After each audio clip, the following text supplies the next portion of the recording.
ಕಳೆದ 1.5 ವರ್ಷದಿಂದ ಶಕ್ತಿ ಯೋಜನೆಯಡಿ ಉಚಿತ ಪ್ರಯಾಣದ ಸೌಲಭ್ಯವನ್ನು ಎಂಜಾಯ್ ಮಾಡುತ್ತಿರುವ ಮಹಿಳೆಯರಿಗೆ ಕಡಿವಾಣ ಬೀಳಲಿದೆಯೇ? ನನಗೂ ಫ್ರೀ ನಿನಗೂ ಫ್ರೀ, ಕಾಕಾ ಪಾಟೀಲ್ಗೂ ಫ್ರೀ ಎಂದು ಹೇಳಿದ್ದ ಗೃಹಜ್ಯೋತಿ ಕರೆಂಟ್ ಶಾಕ್ ಒಡೆಯಲಿದೆಯೇ? ಸುಳ್ಳು ಮಾಹಿತಿ ನೀಡಿ ಅನ್ನಭಾಗ್ಯದ ಫಲಾನುಭವಿಗಳಿಗೆ ಗ್ರಹಚಾರ ಕಟ್ಟಿಟ್ಟ ಬುದ್ಧಿಯೇ? ಗೃಹಲಕ್ಷ್ಮಿ ವಾಪಸ್ ಹೋಗಬಿಡಬಹುದೇ? ಈ ಎಲ್ಲ ಚರ್ಚೆ ಗೊಂದಲಗಳಿಗೆ ಶೀಘ್ರದಲ್ಲೇ ಸ್ಪಷ್ಟನೆ ದೊರೆಯಲಿದೆ. 2023ರ ವಿಧಾನಸಭೆ ಚುನಾವಣೆಯಲ್ಲಿ ಪಂಚ ಗ್ಯಾರಂಟಿಗಳೊಂದಿಗೆ ಮೂಟೆಗಟ್ಟಲೆ ಭರವಸೆಗಳನ್ನು ನೀಡಿ ಭರ್ಜರಿ ಬಹುಮತದೊಂದಿಗೆ ಅಧಿಕಾರಕ್ಕೆ ಬಂದ ಕಾಂಗ್ರೆಸ್ ಸರ್ಕಾರ ಪ್ರಣಾಳಿಕೆಯ ಬಹುತೇಕ ಭರವಸೆಗಳನ್ನು ಬದಿಗಿಟ್ಟಿ ಪಂಚಕಾರ್ತಿಗಳಿಗೆ ಹೆಚ್ಚು ಒತ್ತು ನೀಡಿತ್ತು. ಲೋಕಸಭೆ ಚುನಾವಣೆಯಲ್ಲಿ ಹೆಚ್ಚು ಸ್ಥಾನಗಳನ್ನು ಗೆಲ್ಲುವ ಇರಾದೆಯೊಂದಿಗೆ ಚಾಚೂ ತಪ್ಪದೆ 5 ಯೋಜನೆಗಳನ್ನು ಅನುಷ್ಠಾನಗೊಳಿಸಲಾಗಿತ್ತು. ಆ ಬಳಿಕ ಲೋಕಸಭೆ ಚುನಾವಣೆಯಲ್ಲಿ ಕಾಂಗ್ರೆಸ್ ನಿರೀಕ್ಷಿಸಿದ್ದು 18ರಿಂದ 20 ಸೀಟುಗಳು, ಆದರೆ ಗೆದ್ದಿದ್ದು ಬರೀ 9 ಸೀಟುಗಳನ್ನು ಮಾತ್ರ. ನಿರೀಕ್ಷಿತ ಫಲಿತಾಂಶ ಬರದ ಹಿನ್ನೆಲೆಯಲ್ಲಿ ಕಾಂಗ್ರೆಸ್ ಸರ್ಕಾರಕ್ಕೆ ನಿರಾಸೆಯಾಗಿತ್ತು. 5 ಗ್ಯಾರಂಟಿಗಳಿಗೆ ಜನ ಮತ ಹಾಕಿಲ್ಲ. ಪ್ರತಿ ಕ್ಷೇತ್ರದಲ್ಲೂ ಲಕ್ಷಾಂತರ ಮಂದಿ ಫಲಾನುಭವಿಗಳು ಇದ್ದಾರೆ. 250 ಕೋಟಿಯಷ್ಟು ಹಣ ನೇರವಾಗಿ ಸಂದಾಯವಾಗುತ್ತಿದೆ. ಇದರಲ್ಲಿ ಶಾಸಕರ ಪಾತ್ರ ನಗಣ್ಯ. ಕ್ಷೇತ್ರದ ಅಭಿವೃದ್ಧಿ ಕಾರ್ಯಗಳಿಗೆ ಆರ್ಥಿಕ ಮುಗ್ಗಟ್ಟು ಎದುರಾಗಿದೆ. ಇದರಿಂದಾಗಿ ಬಡವರಿಗೆ ಮತ್ತು ಅರ್ಹರಿಗೆ ಮಾತ್ರ ಯೋಜನೆಗಳನ್ನು ನೀಡಬೇಕು, ಶ್ರೀಮಂತರನ್ನು ಯೋಜನೆಯಿಂದ ಕೈಬಿಡಬೇಕು ಎಂಬ ಒತ್ತಾಯಗಳು ಕೇಳಿಬಂದವು.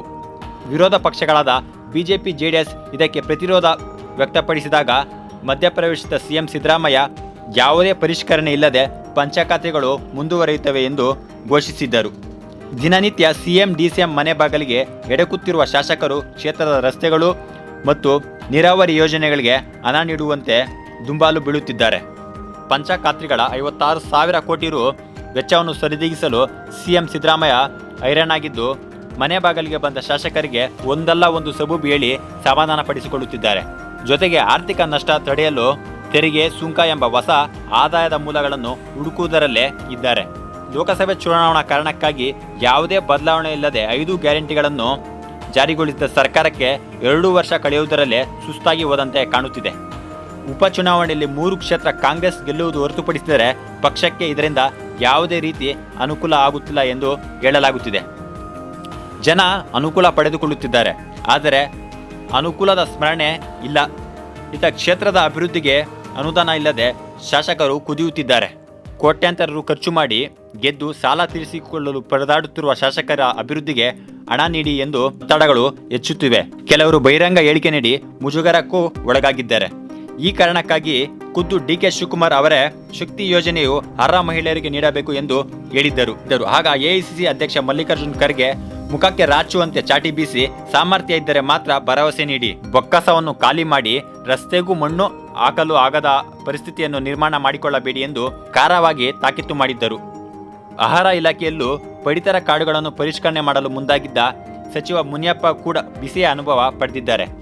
ಈ ಎಲ್ಲ ಹಿನ್ನೆಲೆಯಲ್ಲಿ ಸಚಿವರು, ಶಾಸಕರು, ಖುದ್ದು ಡಿಕೆ ಶಿವಕುಮಾರ್ ಅವರೇ ಸಿಎಂ ಮೇಲೆ ಒತ್ತಡ ಇರುತ್ತಿದ್ದು ಪಂಚಖಾತ್ರಿಗಳ ಪರಿಷ್ಕರಣೆ ಮಾಡಿ ಎಂದು ಬೇಡಿಕೆ ಮುಂದಿಟ್ಟಿದ್ದಾರೆ.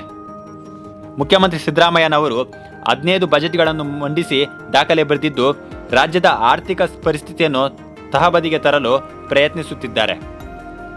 ಮುಂದಿನ ವರ್ಷ ಮಾರ್ಚ್ 10ರಂದು ಬಜೆಟ್ ಅಧಿವೇಶನ ಆರಂಭವಾಗಲಿದ್ದು, ಅದೇ ತಿಂಗಳು 14ರಂದು 2025-26ನೇ ಸಾಲಿನ ಆಯವ್ಯಯ ಮಂಡಿಸಲಿದ್ದಾರೆ. ಈ ವೇಳೆ ಪಂಚಖಾತ್ರಿ ಯೋಜನೆಗಳನ್ನು ನಾಜೂಕಾಗಿ ಕತ್ತರಿ ಹಾಕಲು ಕ್ರಿಯಾ ಯೋಜನೆಯನ್ನು ಸಿದ್ಧಪಡಿಸಲು ಅಧಿಕಾರಿಗಳಿಗೆ ಸೂಚನೆ ನೀಡಲಾಗಿದೆ. ಶಕ್ತಿ ಯೋಜನೆಯಡಿ ಸ್ಮಾರ್ಟ್ ಕಾರ್ಡ್ ವಿತರಣೆ, ತೆರಿಗೆ ಪಾವತಿದಾರರನ್ನು ಅನ್ನಭಾಗ್ಯ ಮತ್ತು ಗೃಹಲಕ್ಷ್ಮಿ ಯೋಜನೆಯಿಂದ ಹೊರತರುವುದು, ಗೃಹಜ್ಯೋತಿ ಯೋಜನೆಗೆ ಸಾರ್ವಜನಿಕರಿಂದ ಅಪೇಕ್ಷಾರಿತ ಆಸಕ್ತಿ ಕೋರುವುದು ಸೇರಿದಂತೆ ಇಲಾಖಾವಾರು ಯೋಜನೆಗಳನ್ನು ಮಾಡುತ್ತಿದ್ದಾರೆ. ಮುಂದಿನ ವರ್ಷ ಯಾರಿಗೆ ಸಿಹಿ ಯಾರಿಗೆ ಕಹಿ ಎಂಬ ಕುತೂಹಲ ಹೆಚ್ಚಿಸಿದೆ.